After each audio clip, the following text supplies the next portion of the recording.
Hermanos, bueno, ¿cómo les fue en este fin de año? ¿Bien? ¿Cenaron rico o comieron rico? Dependiendo, ¿verdad? Algunos se desvelan y ya empiezan más que a cenar, a desayunar, ¿no? Después de las 12 de la noche. Pues como dice la palabra, ¿verdad? Allá en el primer libro de Samuel, Ebenezer, ¿verdad? Y obviamente esta palabra pues se refiere, quiere decir roca de ayuda y dice, hasta aquí nos ayudó Jehová.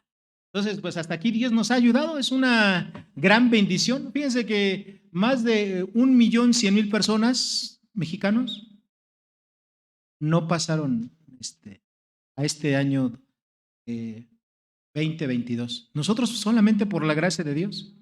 Por la gracia de Dios es que estamos aquí, ¿verdad? Y espero que eso nunca, nunca se nos olvide. Y obviamente, pues para mí es un privilegio el poder compartir este primer mensaje de Año Nuevo. ¿Okay?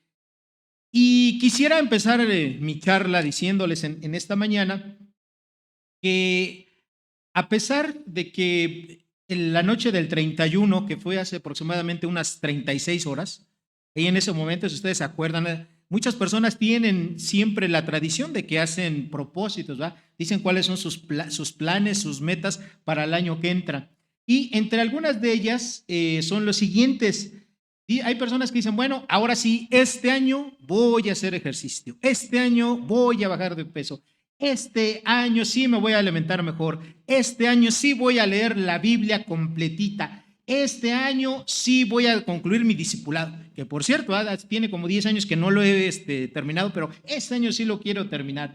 Hay personas que dicen, bueno, también hoy quiero aprobar mis materias que debo, los que son estudiantes, dicen, hoy sí voy a aprobar todas las materias que debo y terminar mi carrera. Otras personas dicen, bueno, voy a conseguir un novio, una novia, un esposo, una esposa, etcétera. Estos, entre muchos otros planes y propósitos, hay gente que dice, bueno, quiero cambiar de trabajo, ¿verdad? Quiero tener un nuevo lugar donde colaborar, en fin, muchas de estas cosas.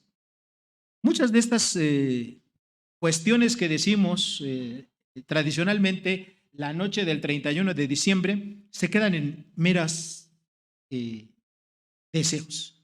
¿Okay? Nunca le ponemos fecha, nunca le ponemos un cómo hacerlo y se quedan en eso, en meros deseos, y eso normalmente se van extinguiendo. Muchas personas también dicen, bueno, espero que haya un mundo mejor, que haya paz, que ya no haya tantas guerras, que menos personas mueran, que mejore la economía, que haya salud, dinero y amor, ¿verdad? Y muchas cosas semejantes a estas. Pero la verdad de las cosas, mis queridos hermanos, es que después de estas 36 horas que llevamos, ya muchas personas incluso ya se olvidaron lo que dijeron. ¿Sí? Ya no se acuerdan de lo que dijeron en esa noche. La frase del expresidente de los Estados Unidos, Barack Obama, que dijo en el 2012, después de haber ganado las elecciones presidenciales en los Estados Unidos, lo mejor está por venir. Bueno, pues es una frase pues que no es cierta, ¿verdad? Suena muy bien como un eslogan político, pero no deja de ser eso, una realidad, porque la verdad de las cosas es que para el mundo que no es creyente, lo mejor no está por venir, lo que viene es lo peor. Esa es una realidad y nosotros como cristianos tenemos que estar muy alertas de no dejarnos engañar por el mundo, de estar siempre luchando contra corriente, porque el cristianismo es eso. El cristianismo es una contracultura. Nosotros no debemos de vivir conforme a los valores y a los principios que vive este mundo, sino debemos de vivir conforme a los valores del reino de Dios y nosotros, aunque no lo querramos, pues no somos de este mundo. La palabra dice que nosotros somos extranjeros y peregrinos. Aquí, mis queridos hermanos, estamos de paso. Este mundo es nuestro hogar, aunque tú lo quieras mucho, ¿verdad? Aunque a tu casa la adornes, la cuides, le inviertas y todo eso, ¿qué crees? Este mundo es nuestro hogar. El día que nos vayamos, todo eso se va a quedar, todo absolutamente. Nuestro verdadero hogar está en los cielos. Nuestra verdadera ciudadanía está en los cielos. Y para ello es para lo que nosotros como cristianos, como hijos de Dios, tenemos que trabajar. Pero mientras eso llega, tenemos asegurado de parte del Señor Jesucristo que en este mundo nosotros, los que querramos vivir de una manera piadosa, nos va a ir muy bien. Nos va a ir muy bien. Toda la gente nos va a aplaudir. ¿Qué va a pasar con las personas que quieren vivir piadosamente? Dice la Escritura, padecerán persecución. Pero el Señor Jesucristo prometió, ¿verdad?, que Él está con nosotros, que Él ha vencido al mundo. En Juan 16:33 dice eso. Dios utiliza, ¿verdad?, las situaciones, las pruebas, el sufrimiento para forjar en cada uno de sus hijos el carácter que Él quiere. ¿Cuál es el carácter que Dios quiere? Que todos los cristianos tengamos. El carácter de Cristo, ¿verdad? Él quiere, ¿verdad? Dentro de su plan maravilloso y perfecto, Él quiere que cada uno de nosotros cada vez nos parezcamos menos a nosotros mismos y nos parezcamos más ¿a quién? A su Hijo Jesucristo, a ese varón de dolores, experimentado en quebranto. Muchos cristianos, cuando empiezan la situación difícil, cuando empiezan los problemas, cuando empiezan los dolores a causa de las pruebas de la vida, se extrañan, ¿verdad? Dicen, ¿qué está ocurriendo? ¿Qué me falló? ¿Qué hice mal? ¿Por qué está ocurriendo todo esto? Pero la Biblia dice otra cosa. La Biblia dice en Santiago capítulo 1, versículos 2 al 4 que no nos debiese de extrañar, ¿verdad? Las pruebas, como si algo extraño nos ocurriera. Cada creyente tiene que estar consciente de esto, de que en esta prueba vamos a tener muchas dificultades, muchos problemas, muchos sufrimientos, mucho dolor. Señor Jesucristo, uno de los títulos que es ese, el varón de dolores, el varón de sufrimientos, el varón que fue quebrantado. Y si evidentemente nuestro Señor y Salvador sufrió y fue quebrantado y tuvo dolores y muchos padecimientos, ¿cuál creen que es lo normal para el cristiano? El sufrimiento. En esta vida sufrimos. Todo lo demás que Dios nos permite tener una persona a quien amar, nuestro esposo, nuestra esposa, nuestros hijos, ¿verdad? Son, hermanos, son bendiciones extras. Todo eso son bendiciones adicionales. Pero Dios no está obligado, ¿verdad?, a darnos nada de eso. Dios no está obligado a darnos un excelente trabajo, un gran ingreso, una super casa, un gran coche, ¿verdad?, una inteligencia fabulosa. No, Dios no está obligado a darnos nada de eso. Lo único que todos los seres humanos merecen, y nosotros también lo merecemos, pues es el infierno, es la condenación eterna. Todo lo que recibimos de parte de Dios es extra, es una bendición adicional, y así nosotros lo tenemos que considerar. Ahora, allá por el año 60 de nuestra era, las cosas en Israel habían cambiado. La iglesia, ¿verdad? Allá de los años 40, esa iglesia que crecía, que tenía favor con los del pueblo y que Dios añadía a la iglesia todos aquellos que iban a ser salvos, ya pasó de esa etapa. Y ellos ya estaban empezando a sufrir persecución. En el gobierno, en el emperador allá por los años 60 ya era Nerón. ¿Y qué hacía Nerón con los cristianos? ¿Los felicitaba? Decía, qué bueno que tú eres cristiano, ¿verdad? ¿Qué les hacía Nerón a las personas? ¿Sí? Los ponía en los circos, ¿verdad? Eran espectáculo para el mundo. Sufrían y al final de ese sufrimiento, de esa muerte, de esas laceraciones físicas, pues eran entregados, ¿verdad?, como carne para los leones. Y eso es la situación en la que el apóstol Pedro escribe Primera de Pedro, esa carta maravillosa. Y esa carta va dirigida a creyentes tanto de origen judío como también gentiles. Y en esa carta, Pedro alienta a los cristianos a que tengan victoria en medio del sufrimiento, en medio de las pruebas, en medio de la tribulación. Esta palabra sufrimiento en Primera de Pedro la encontramos 15 veces. Y ellos estaban empezando a vivir una persecución. La sección que hoy vamos a estudiar es la parte exhortativa de Primera de Pedro. ¿Se puede tener victoria a pesar de las circunstancias difíciles? ¿Sí? Hoy en día estamos viviendo circunstancias difíciles. Seríamos muy ingenuos nosotros como cristianos de pensar que todo es miel sobre hojuelas. Seríamos muy ilusos los cristianos de pensar que todo va bien, porque la verdad de las cosas es que no. Pero a pesar de todo ello, Dios quiere que nosotros vivamos en victoria en victoria.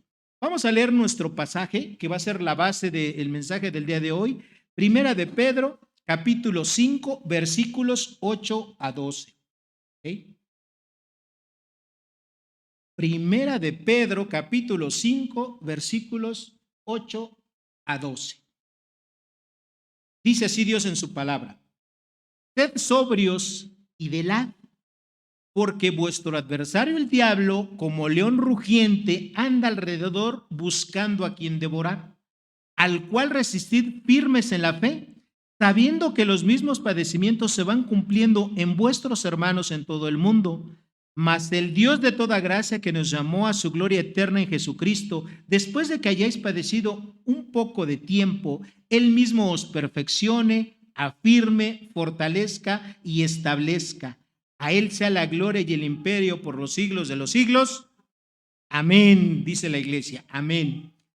Hoy vamos a estudiar 7 resultados de las pruebas que Dios permite en la vida de los creyentes. Mejor dicho, 4 resultados, no 7, 4 resultados. Y está dividido este mensaje en 7 partes. Ahí en la primera parte del versículo 8, la parte A, dice, sed sobrios y velad.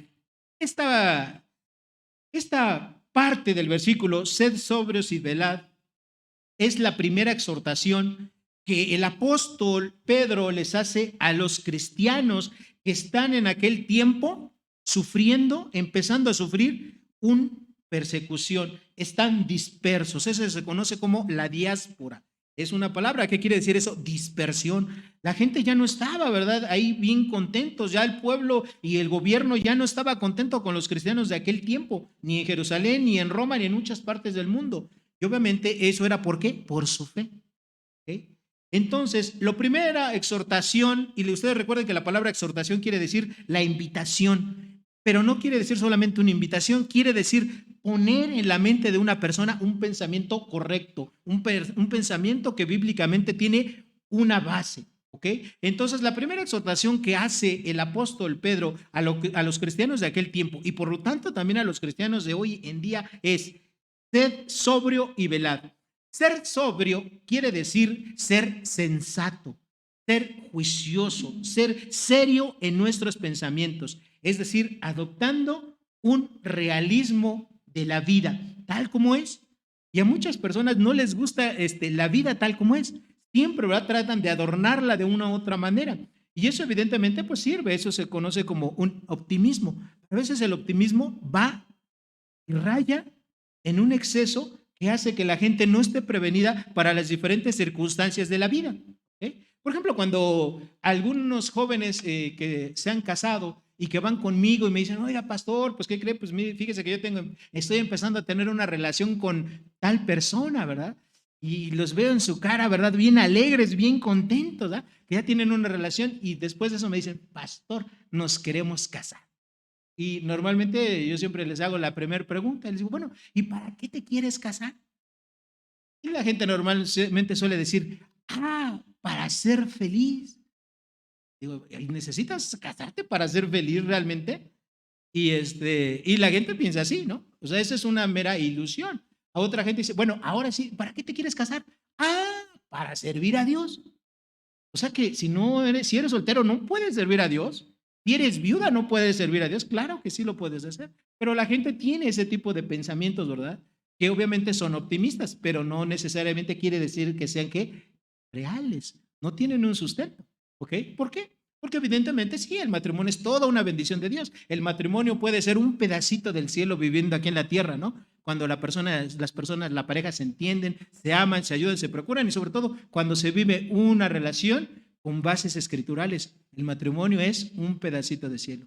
Yo les presumo, hermanos, yo tengo un pedacito de cielo en mi casa y espero que todos los casados también, ¿verdad? Igual cuando tenemos a nuestros hijos, es una bendición tenerlos. Nunca aprenderíamos todo lo que nosotros aprendemos, lo que Dios nos enseña, si no tuviésemos hijos. Son grandes bendiciones, pero no quiere decir que sin esas bendiciones nosotros no podamos servir a Dios o nosotros no podamos ser felices si no tenemos A o B, ¿verdad? Claro que no es así. Bueno, entonces, ser sobrios quiere decir eso, tener bien presente en nuestra mente las cosas reales, ¿ok?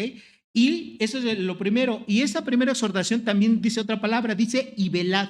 Velad se refiere a tener una actitud de estar alerta, ¿ok? Como un vigía, ¿ok? Estar siempre al pendiente.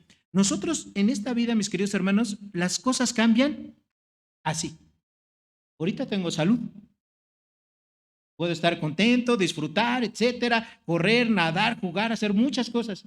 Pero yo no sé si mañana o pasado, o si dentro de mí tengo un tumor canceroso que ya no tiene remedio, se acabó la salud.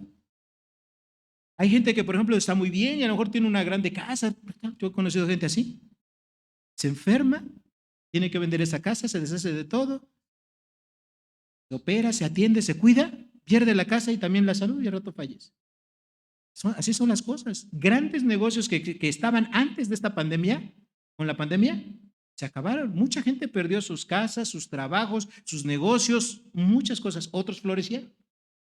Hermanos, la vida es incierta.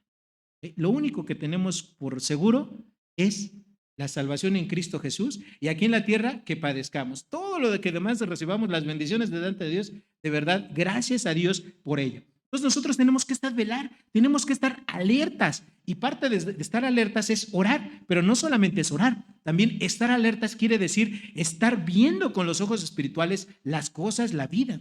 Dice la Escritura allá en Proverbios, ¿verdad?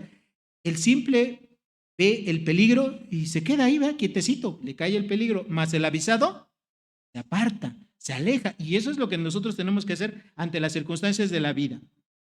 Este texto que escribió el apóstol Pedro, esta primera exhortación, se escribió, como les dije hace rato, cuando empezaba la persecución, que ya era común, ya era no nada más en una parte, sino era en muchas partes del mundo. Más adelante, en el año 70, porque este texto se escribió allá por el año 67 de nuestra era, por el año 70, ustedes saben lo que ocurrió con la ciudad de Jerusalén. Fue tomada por el Imperio Romano y fue totalmente destruida. Hoy en día, si bien es cierto que en nuestro país no tenemos una persecución abierta a los cristianos, sí estamos viendo cómo las garantías individuales se están reduciendo. ¿Okay? Sí, cada vez hay más acotamiento. Yo hoy en día no puedo decir muchas cosas aquí en este micrófono y que me están escuchando y viendo por Facebook, porque incluso ya nos han amonestado, ya nos han suspendido el servicio, por cuestiones que son meramente comentarios, ¿va? Pero hoy en día estamos viviendo una censura. Hoy en día se nos está coartando nuestras libertades, ¿ok? Y muchas veces nosotros las estamos dando, ¿verdad? Sin ninguna razón lógica, ¿ok? Hoy estamos viendo, por ejemplo, lo que se conoce como una pandemia. En realidad el nombre correcto no debería de ser pandemia, sino una infodemia. Es decir, tenemos un exceso de información de todo tipo, ¿verdad? La información sobre este virus está por todas partes. Mucha información es incorrecta, mucha información es exagerada, mucha información es falsa. Pero nosotros, como no tenemos la costumbre de consultar fuentes serias sobre los temas, pues creemos las cosas. Por ejemplo, yo no estoy en contra de lo que dijo Javier hace rato. Está bastante bien, tenemos que ser precavidos, usar el cubrebocas, eso está muy bien. Entonces, pero hermanos, también hay que poner las cosas claras. Todos los virus, cuando los virus mutan, normalmente la mutación son más tranquilas, ¿sí? Son mutaciones que van a causar menos daños. Este virus, si bien es cierto, es normalmente casi igual de contagioso que los anteriores, en esta variante, la Omicron, bueno, también es cierto que hay menos defunciones y también es cierto que la gente menos se agrava, ¿no? Entonces, hay que poner las cosas así, ¿verdad? Hay que seguirse cuidando y todo eso, pero no es algo para que, hermanos, nosotros como cristianos nos paralicemos por el miedo, ¿verdad? Porque cuando nosotros nos dejamos paralizar por el miedo, nosotros ya no actuamos lógicamente, ya no ponemos nuestra fe en primer lugar y lo que nos hace tomar decisiones no es nuestra fe ni la razón siquiera, es nuestro miedo, ¿ok? Entonces, nosotros tenemos que estar siempre pensando en eso. Los cristianos, de una u otra manera, siempre estamos contra la corriente. Siempre, siempre, siempre. Al Señor Jesucristo, cuando Él les decía sus comentarios y las acusaciones contra los escribas y fariseos, es porque Él iba contra cultura. Los cristianos también estamos así. Siempre estamos yendo en contra de lo que el mundo dice. Siempre. No podemos ser de otra manera. Simplemente cuando tú le predicas el evangelio a una persona que es de otra religión, ahí estás tú en contra de ello, ¿verdad? Y tenemos que hacer. No porque la gente se moleste, sino que no quiere decir que no tenemos que predicarle el evangelio. Bueno, la segunda parte de este mensaje, el segundo punto, lo encontramos en la parte B del versículo 8.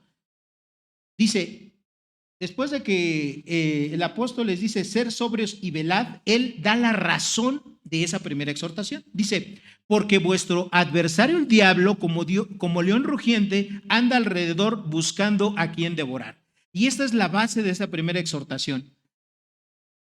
Uno de los terribles enemigos de los creyentes es, además obviamente del mundo y de su propia carne, es Satanás. ¿Ok? Satanás, quien utiliza muchas estrategias para tratar de engañar a los cristianos, para hacerlos que los cristianos tengan temor, para tratar de que los cristianos no le crean a Dios, sino le crean a Él, utiliza muchas estrategias. Ustedes ya las saben, ya las hemos estudiado. Una de esas estrategias, por ejemplo, cuando estaba en el huerto del Edén, ¿qué le dijo a Adán? Y bueno, primeramente a Eva, ¿verdad? Después de cuando estaba ahí en esa charla, ¿qué les dijo? No es cierto, ¿ah?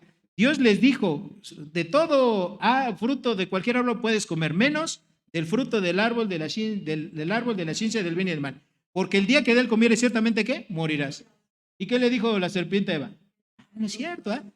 Tú comes, vas a ser como Dios. Dios, en otras palabras, Dios no quiere que seas como Él, ¿verdad? ¿Ok? Le dijo mentiras y mucha gente la creyó. Esa es una estrategia fabulosa que le da mucho resultado a Satanás.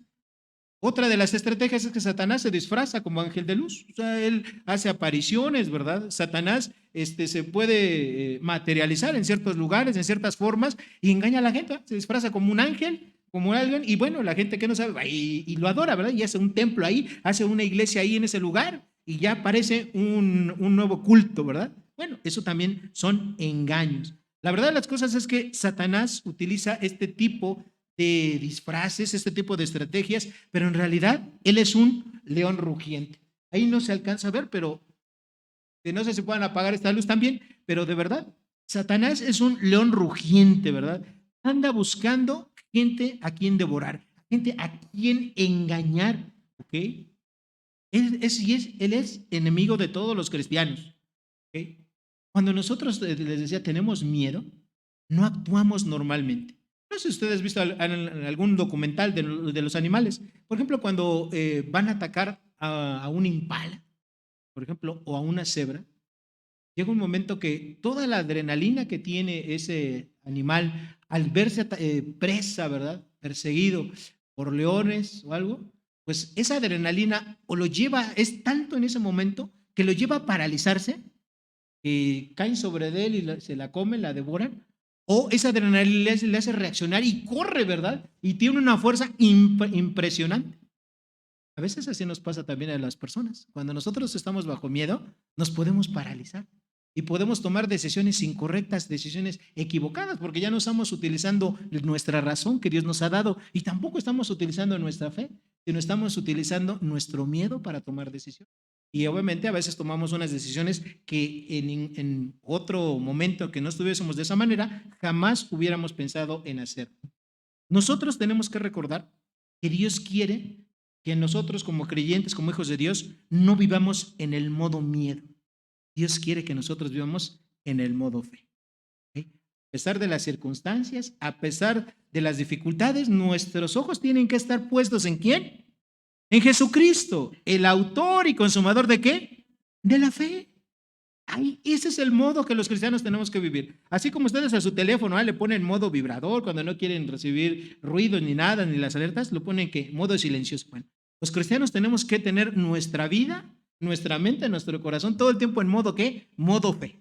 Es decir, tenemos que estar siempre con los ojos en Jesucristo y viviendo conforme a nuestra fe, no conforme a las situaciones, no conforme a lo que mis sentimientos me digan en ese momento, no conforme a las dificultades. ¿Ok? Sino conforme a la fe. ¿Ok? Ahora, hay una segunda exhortación. Ahí en el versículo 9, en la parte A, encontramos esa segunda exhortación de Pedro a los cristianos de aquel tiempo. Dice, al cual resistir firmes en la fe. Es decir, ¿a quién hay que resistir? Satanás, ¿verdad? Y esta segunda exhortación que Dios hace les hizo a los cristianos de aquel tiempo y a nosotros, es como cristianos no nos tenemos que rendir ante la prueba. ¿Okay? Dios quiere que nosotros resistamos y la forma correcta de hacerlo es mediante la fe. ¿Okay? Hermanos, los cristianos piadosos no ganan las batallas de pie. Las batallas no se ganan si bien firmes, resistiendo de una manera estoica. Las batallas se ganan de rodillas. Las batallas se ganan de rodillas. Y eso es algo que nosotros tenemos que aprender. Ahora, cuando yo digo de rodillas, implica dos cosas. Una, es que literalmente tenemos que estar de rodillas orando a Dios. Pero no solamente es una posición física, tú puedes estar de rodillas y a lo mejor tu corazón está bien orgulloso. No, de rodillas quiere decir con una actitud humilde, ¿verdad? Ya sea que estés sentado, acostado, recargado, como tú quieras, pero con la actitud de reverencia, sabiendo que tú y yo somos extremadamente limitados, que nuestro alcance es muy, pero muy poquito, pero tenemos un Padre Celestial, tenemos un hermano mayor que es el Señor Jesucristo, que Él sí, ¿verdad? Tiene todo el poder del universo para transformar las cosas, para corregir aquellas cosas que nosotros hacemos mal, aquellas cosas que nos equivocamos, para poder sanar a esa persona que ya los médicos desahuciaron. Dios la puede sanar si quiere. Para ese gran problema que tú puedas tener en tu vida y que tú ya no le ves ninguna solución, Dios lo puede solucionar. Él es todopoderoso. A Él no le cuesta ningún trabajo hacer cualquier cosa. El Señor no se fatiga, el Señor no descansa, el Señor no se duerme. Él está ahí, ¿verdad? Siempre. Él está guardándote. Y así como dice la palabra que Él guardaba al pueblo de Israel, ¿qué crees? También nos guarda a nosotros. También guarda a sus hijos todo el tiempo. 365 días del año. Ahí está Dios. Y con un poder tamaño omnipotente. No hay nada que se pueda comparar al poder que tiene Dios. Y eso es muy importante que Dios quiere que tú y yo sepamos, ¿ok? No te rindas. Vayan conmigo, por favor, a Primera de Corintios capítulo 10, versículo 13. Cuando tú estás en medio de la prueba, cuando tú estás en medio de la lucha, tenemos que recordar estas verdades que Dios tiene en su palabra. Primera de Corintios capítulo 10, versículo 13. Dice así Dios en su palabra: no os ha sobrevenido ninguna tentación, y ojo, siempre yo les digo a los hermanos, esa palabra tentación, ustedes pónganle una diagonal, o prueba, es la misma palabra que se traduce como tentación o prueba, que no sea humana. Pero fiel es Dios, que no os dejará ser tentado más de lo que podáis resistir, sino que dará también juntamente con la tentación o prueba la salida para que podáis, ¿qué? Soportar. ¿Sí? Y por si fuera poco, Dios también te dice algo, y nosotros ya lo estudiamos allá en Efesios capítulo 6, versículo 10. Dice que nosotros tenemos que hacer algo muy importante. ¿Qué tenemos que hacer los cristianos para poder resistir todas las pruebas de la vida, las acechanzas del diablo? Vayan conmigo, por favor, Efesios capítulo 6, versículo 10 en adelante. ¿Okay? ¿Ya llegaron ahí? Efesios capítulo 6, perdón, versículos 10 en adelante. Dice así Dios en su palabra: por lo demás, hermanos míos, fortaleceos en el Señor y en el poder de su fuerza, vestidos de toda la armadura de Dios para que podáis estar firmes contra las acechanzas del diablo. Porque no tenemos lucha contra sangre y carne, sino contra principados, contra potestades, contra los gobernadores de las tinieblas de este siglo, contra huestes espirituales de maldad en las regiones celestiales. ¿Ok? Y ahí viene la descripción de toda la armadura de Dios. Hermanos, tenemos que hacer eso. Dios, la segunda exhortación que Dios nos hace a los cristianos es: cuando tú estés en prueba, resistir, ¿verdad? Resistir, y tienes que estar en modo fe. Y en segundo lugar, tienes que ponerte toda la armadura de Dios. Ahorita no me voy a dedicar a explicar la armadura de Dios. Ya nuestro hermano, el pastor Ramiro, lo explicó muy bien cuando estudiamos Efesios. Yo espero que ustedes se hayan quedado, ¿verdad? Ahí con todos estos elementos de la armadura de Dios. Pero tenemos que hacer eso, queridos hermanos. Todos y cada uno tenemos que hacer eso. Ahora, ¿cuál es la base de esta segunda exhortación de que los cristianos tenemos que resistir firmes en la fe? Bueno, en la parte B del versículo 9 nos dice, bueno, voy a leer la parte A: al cual resistid firmes en la fe, es decir, a Satanás, sabiendo que los mismos padecimientos se van cumpliendo en vuestros hermanos en todo el mundo. Una de las tácticas de Satanás, cuando nosotros estamos en la prueba, cuando nosotros estamos en el sufrimiento, cuando nosotros estamos en el dolor, cuando estamos pasando los problemas, Satanás se encarga de decirle a los cristianos: pobre de ti, hermano Jacinto, usted es re buen cristiano, usted es a todo dar, hermano, pero Vea lo que le pasa a usted, solo a usted le pasa. Usted es el que más sufre en este mundo, de veras. Yo no sé cómo Dios es así, que permite esas pruebas tan pesadas, tan difíciles en usted, hermano Jacinto. Y el hermano Jacinto, que es un cristiano que no estudia mucho la Biblia, se lo cree. Se lo cree, ay, sí es cierto.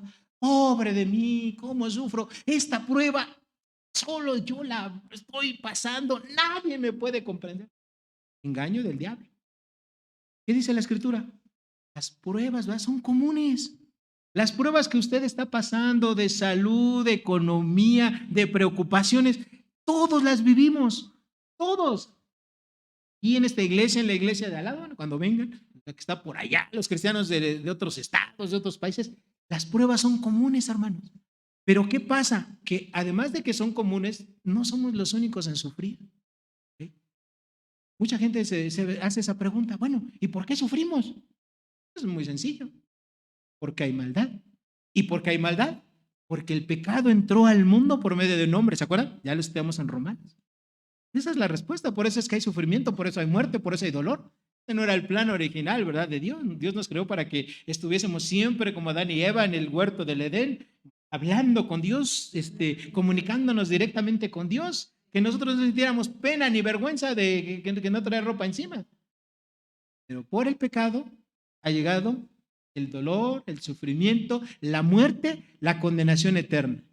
Pero para eso vino el Señor Jesucristo, ¿verdad? Para vencer la muerte, para darnos la vida eterna. Y la obra que hizo el Señor Jesucristo es infinitamente más grande con la salvación que la obra que hizo Adán de meter el pecado al mundo. Y de esa manera, el Dios de toda gracia está con nosotros y nos ayuda y nos fortalece en todas nuestras necesidades. Entonces, no le creas a Satanás cuando te diga, ay, ¿cómo sufres, hermano Jacinto? A usted, hermana Jacinta, caray, no, este Dios es re malo, ¿verdad? Que le manda esas pruebas tan terribles. ¿Eh? Por si eso no fuera suficiente, el quinto punto de este mensaje es que Dios le hace a usted una promesa. En el versículo 10, la primera parte, dice, mas el Dios de toda gracia, que nos llamó a su gloria eterna en Jesucristo, después de que hayáis padecido un poco de tiempo. Queridos hermanos, en medio de las pruebas y del dolor, Dios prometió que Él iba a estar con nosotros. ¿Recuerdan el Salmo 23? Jehová es mi pastor, nada me faltará. En lugares frescos, ¿qué? ¿Qué dice? Aunque ande en valle de sombra de muerte, no temeré mal alguno. ¿Por qué? Porque tú estarás conmigo. Dios está contigo, hermano. Dios está contigo. O sea, Dios, si a usted alguien cuando le predicó el evangelio le dijo, mira, ven, hazte cristiano, vente para acá, los cristianos son bien buena onda y todo eso, y aquí mira, se acaban los problemas, tus enfermedades, no te va a doler más nada, ni la ciática, ¿verdad? Ni la cintura, ni la cadera, ya no te va a doler la cadera. Tus problemas económicos, ¿cuáles? El Señor te va a proveer de todo. Bueno, si a usted le dijeron ese tipo de cosas, hermano, déjame decirle que Dios en ninguna parte de la Escritura promete esas cosas. Al contrario, que quiera vivir piadosamente, padecerá persecución. Esa es la consecuencia. Si nuestro Rey de Reyes y Señor de Señores, si nuestro Señor Jesucristo padeció, ¿nosotros qué vamos a hacer? Padecer, ¿verdad?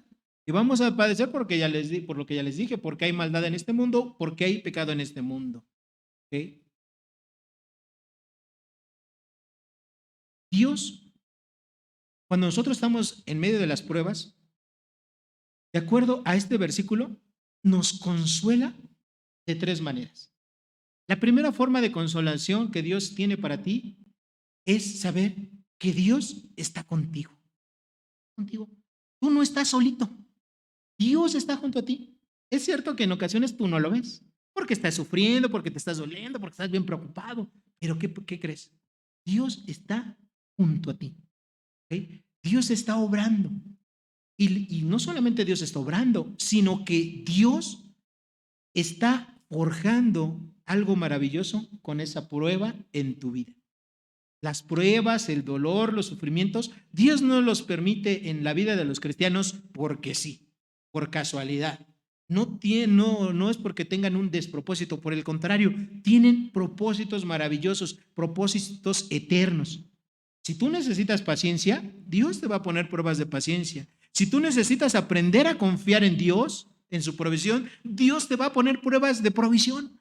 Si tú necesitas pruebas, ¿verdad? En las cuales tu carácter se va a transformar, Dios te las va a poner. ¿Sí?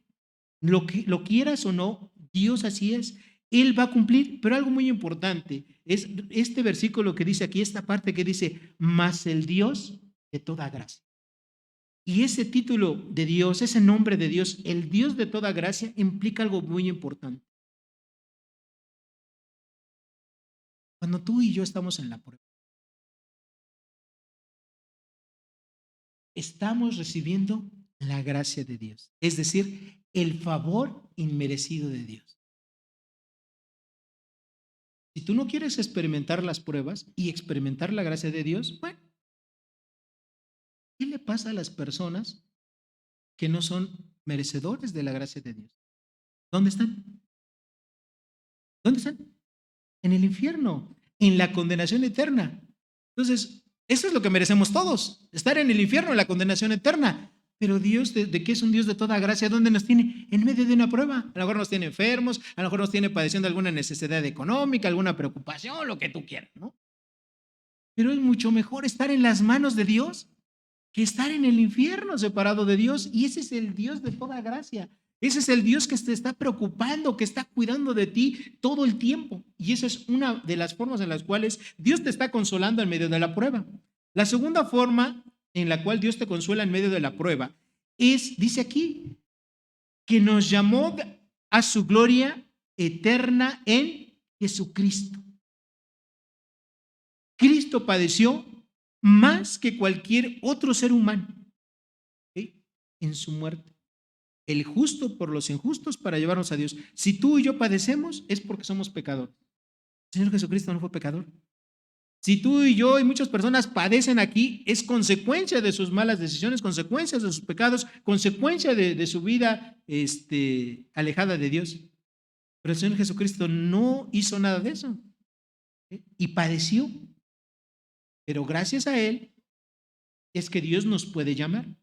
Y la tercera forma de consolación es que en medio de la prueba, dice aquí la tercera parte, mejor dicho, la tercera sección de esta primera parte, después de que hayáis padecido un poco de tiempo. Hermanos, cualquier prueba que tengamos aquí, ¿sí? Va a tener un fin. Cualquier prueba. ¿Sí? Un día, un mes, un año, 5 años, pero se va a acabar. No hay pruebas de Dios que vayan a ser eternas, ¿verdad? O a lo mejor ya Dios termina esa prueba y te llama a su presencia y listo, ¿verdad?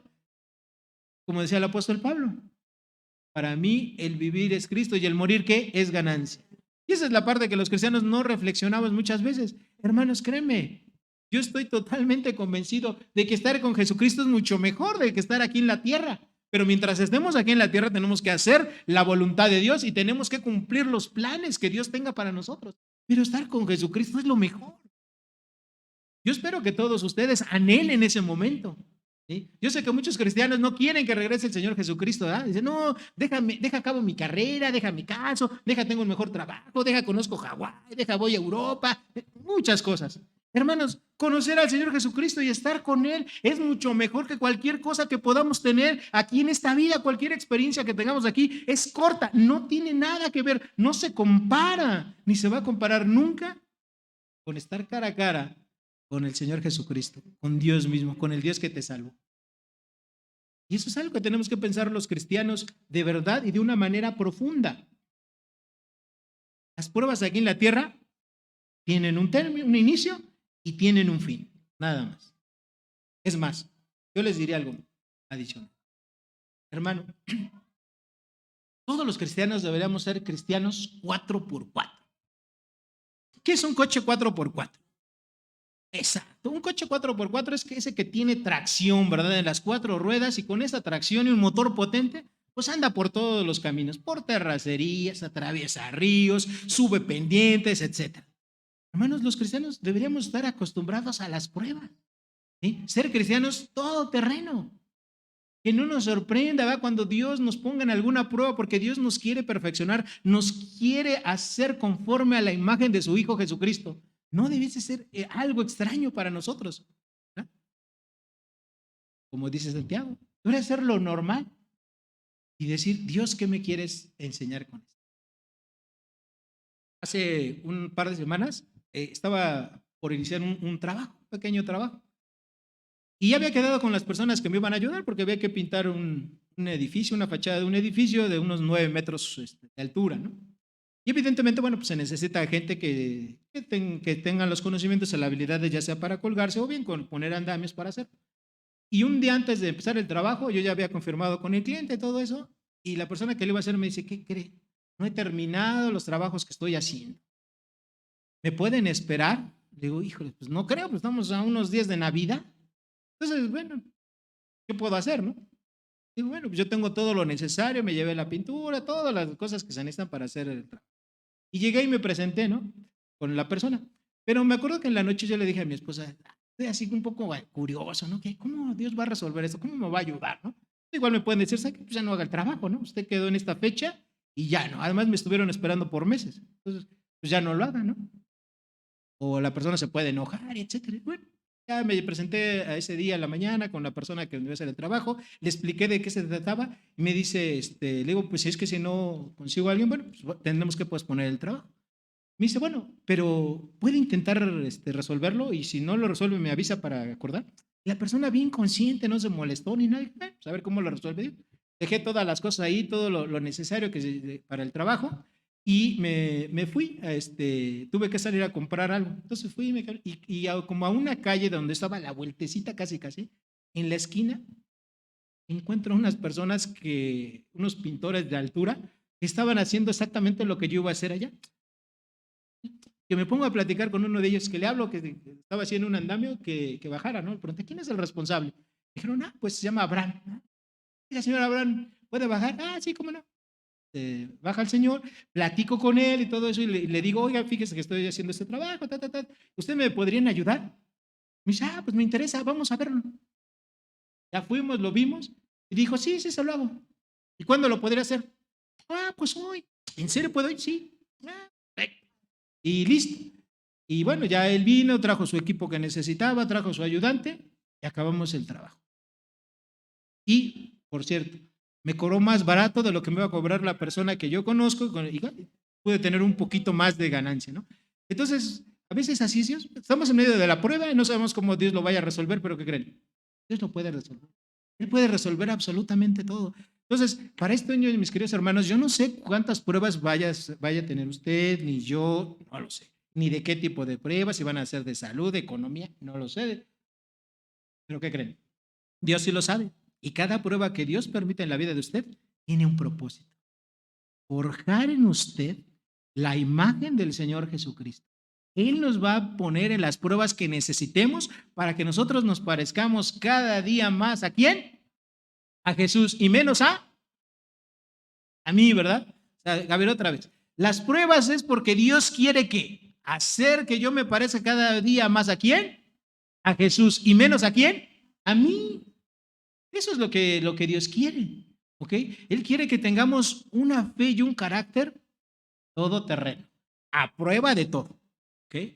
Entonces, usted y yo lo que tenemos que hacer es encomendarnos a Dios, confiar en Él, ponernos en modo fe y Dios va a hacer lo que tenga que hacer en nuestras vidas. Ahora, en la parte B de este versículo 10 encontramos 4 resultados de las pruebas que Dios nos permita tener en nuestra vida. Dice, y Él mismo, refiriéndose a Dios, os perfeccione, afirme, fortalezca y establezca. Dios mismo es el que hará realidad estos 4 resultados en la vida de los creyentes que pasan por las pruebas. El primer resultado que nosotros tenemos aquí es que Dios quiere perfeccionarte, que Dios os perfeccione. Perfeccionar quiere decir completar, tener algo totalmente completo, construir, eso quiere decir. Dios está perfeccionando el carácter de Cristo por medio de las pruebas en cada creyente. Eso es lo que Dios quiere. Si usted necesita aprender a depender de Dios, Dios les va a poner pruebas para que usted dependa de Dios. Si usted necesita paciencia, Dios le va a poner pruebas para que usted aprenda la paciencia. Y usted llegue aquí, en esta tierra, a tener el máximo desarrollo de ese rasgo del carácter de Cristo. Recuerde, la meta individual de Dios para cada creyente es que usted se parezca más y más ¿a quién? A Jesucristo. ¿Y menos a quién? A mí. Así es. El segundo resultado de las pruebas es que Dios quiere afirmarlo. Esta palabra afirmar quiere decir fijar algo firmemente, algo que no se tambalee, algo que no se mueva fácilmente. ¿Ustedes se acuerdan de los cristianos de Galacia? ¿Sí se acuerdan o no? ¿Qué tenían estos cristianos de Galacia particularmente cuando ya les estudiamos ese libro completito? ¿Qué dice Pablo? De verdad estoy maravillado, ¿verdad? Estoy sorprendido que tan pronto se hayan apartado del evangelio y hayan escuchado, hayan creído un evangelio ¿qué? Diferente. No que haya habido otro evangelio. Y obviamente hablando de lo que habían las doctrinas que estaban enseñando los judaizantes, ¿verdad? De que para ser salvo era necesario circuncidarse, guardar las ceremonias religiosas, etcétera, etcétera. Cuando nosotros nos afirmamos en la prueba y que nosotros nos dejamos usar por Dios y nosotros no nos resistimos a la prueba, sino que la soportamos, ¿verdad? En modo fe, Dios nos va a afirmar. ¿Okay? Y va a ser difícil que los cristianos firmes se caigan, va a ser difícil que los cristianos firmes estén tambaleando, estén titubeando, estén temerosos, estén en modo pánico, ¿verdad? En medio de la prueba. Mira, algo de lo que me ha dado tristeza es que en medio de esta pandemia, pues Dios ha sacado, ¿verdad? Lo mejor y lo peor de muchos de nosotros. En algún momento Dios, con esta pandemia, pues hay gente que ha estado muy temerosa, ¿verdad? Muy miedosa. Y hay gente que por el contrario se han mostrado ecuánimes, valientes, etcétera. Menos esto va a ocurrir siempre en medio de las pruebas. Esta es una prueba general para todos. Pero ¿cómo estamos viviendo? ¿Cómo estamos pasando esta prueba? ¿En qué modo estás? ¿Estás en modo fe? ¿Estás en modo pánico?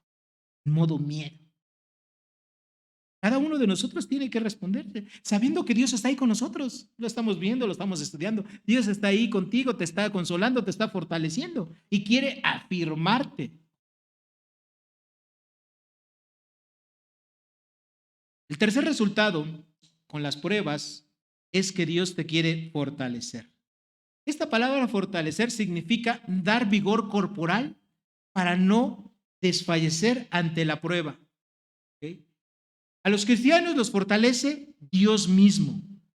La fuerza que Dios te da, como vimos ahí en Efesios capítulo 6, versículo 10, fortaleceos en el Señor y en el poder de su fuerza. Es una fuerza celestial.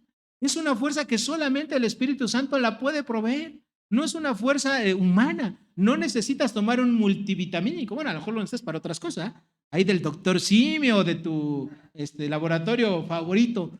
Pero la fortaleza que Dios te da es una fortaleza espiritual para estar ahí firme en medio de la prueba. Y Dios te quiere fortalecer, da vigor. Hay un salmo precioso que ustedes lo saben muy bien, que es el Salmo 92:10, que dice que Dios los va a fortalecer y les dará fuerzas como las de él. ¿De qué? Búfalo, ¿verdad? Como el búfalo, nuevas fuerzas como un búfalo. Vean, ese animal es impresionante. O sea, son grandototes, casi 2 metros de altura, pesan más de 1 tonelada, ¿verdad? ¿Mande? Hasta 3. Bueno, yo he visto los dedos. En el zoológico de Chapultepec. Bueno, es que a lo mejor nos marcaron la versión aquí capitalina, la versión mexicana, ¿no? Pues como los perritos, ¿no? Pues hay perros mastines que son gigantes, pero el chihuahua como es, pues el perro chiquito. A lo mejor yo los que he visto aquí son versión mexicana, de 2 metros, bueno, pero a pesar así, son grandotes, miden, pesan más de 1 tonelada, fuertes, pueden arrastrar muchas cosas. Un búfalo le da un empellón a cualquiera de nosotros y nos manda por allá, ¿verdad? Hermanos, si Dios promete fortalecernos, tiene el poder para hacerlo. Lo va a hacer en medio de tu prueba, no importa cuál sea tu prueba. Dios te está fortaleciendo, te quiere fortalecer. Solamente necesitas confiar en Él. Ponte en modo de fe. ¿Y Dios qué va a hacer? Te va a fortalecer. Y el cuarto resultado, os establezca. Esta palabra quiere decir que Dios te va a hacer sólido, fuerte, resistente. ¿Ok? El material más duro que se conoce y originario de este planeta Tierra es el diamante. Es aproximadamente 100 veces más fuerte que el acero, 100 veces más fuerte. Y hay una aleación, es decir, una combinación de dos minerales, el oro y el platino. El oro y el platino, cuando hacen una aleación, llegan a ser tan duros como el diamante, pero obviamente son dos elementos separados que se tienen que unir químicamente para dar este resultado. Pero el diamante es el material más duro, ¿verdad? En los asteroides, en los meteoritos que ha habido, que han caído de la Tierra, bueno, hay algunos otros minerales que obviamente no son de este planeta, pero que no piensen, ay, este pastor, un mundo nos vigila, no, nada de eso. Pero sí hay otros minerales más duros, pero no son aquí de este mundo. Bueno, exacto. Pero el diamante es fuerte, pero tiene varias características. Una de esas características es que al diamante, cuando le llega la luz, la disipa, ¿verdad? No sé exactamente cuál sea la palabra correcta, pero no se queda con esa luz, la refleja, la saca. ¿Okay? Brilla más. Cuando está ese diamante, tú le pones un fondo negro y ese diamante, ¿cómo se ve? Más precioso aún, ¿verdad? Bueno, así quiere ser Dios con cada uno de nosotros. Las pruebas, imagínense que ustedes que es el fondo negro que Dios pone para que brille, para que el cristiano esté viviendo en modo fe. Y esa luz que refleja va a concluir en algo. Versículo número 11. A Él sea la gloria y el imperio por los siglos de los siglos. Y la iglesia dice, o sea, eso es lo que Dios quiere. Cuando tú y yo estamos en medio de la prueba es ese fondo negro. Si nosotros vivimos como Dios quiere esa prueba, nosotros vamos a brillar, pues esa luz va a ser reflejada y eso le va a dar la gloria ¿a quién? A Dios. Que ese es el propósito final en la vida de los cristianos, darle la gloria al único ser que la merece, que es Dios. Tú y yo decidimos si a través de las pruebas le damos la gloria a Dios o si a través de las pruebas, pues somos como el hermano Jacinta. Nos quejamos, nos preocupamos, ya estamos pensando que sufrimos mucho, que cómo Dios nos trata tan mal, si yo soy un cristianazo, ¿verdad? Tenemos una forma equivocada de pensar. Con esto termino. Cuando vivimos las pruebas como Dios quiere, el resultado en los creyentes es perfeccionamiento, afirmación, fuerza, resistencia. Y en el cielo es la gloria para Dios. Hermanos, que este año todos y cada uno de nosotros podamos ser esos diamantes, que las pruebas sean ese paño oscuro que sirva para que nosotros reflejemos la gloria de Dios. ¿Estamos en eso, hermanos? Que Dios les bendiga. Oremos. Padre Santo, gracias porque todo lo que tú nos enseñas en tu palabra, Señor, pues es sin duda alguna para nuestra enseñanza. Gracias porque Dios, en este mundo tendremos aflicción, tendremos pruebas, dificultades, dolores, pero Padre, también te tenemos a ti. Tú estás con nosotros en esos momentos, Señor. Y aunque no sabemos lo que venga en este año, no sabemos cuáles son tus planes para cada uno de nosotros, tú quieres que vivamos las pruebas que seguramente vamos a tener, ya sea en lo individual o como iglesia, como un diamante, fuertes, reflejando el carácter y la imagen de Cristo y que eso dé para tu honra y para tu gloria. Gracias por este día, gracias por la bendición de poder compartir con todos y cada uno de mis hermanos aquí presentes, también con los que están en sus hogares viéndonos o que no vinieron. Gracias, bendícelos. Te agradezco por ellos, por sus vidas. Señor, todo lo ponemos en tus manos. Este año, Señor, las diferentes actividades, los planes, las cosas que vayamos a realizar, Señor, que sean guiadas por ti, que tú estés con nosotros, que no corramos, Señor, y tú nos vas a nuestro lado. En el nombre del Señor Jesús, te agradecemos todo. Amén. Amén. Hermanos queridos, Dios los bendiga.